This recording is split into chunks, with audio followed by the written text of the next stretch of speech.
Oh.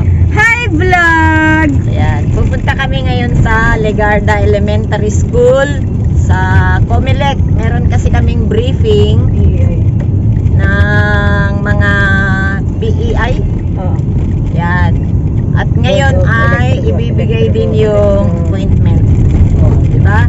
Magse-serve ako ngayong election na to. Call clerk ako. Kaya ko pa kaya?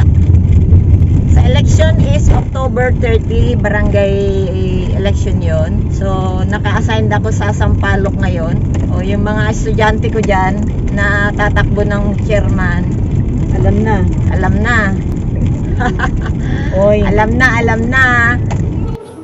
Ayan, nandito na kami sa loob ng Legarda Elementary School sa conference room. Ano Kaya ba siya? ayan na. Ito yung simulation. See you on the 30th of October.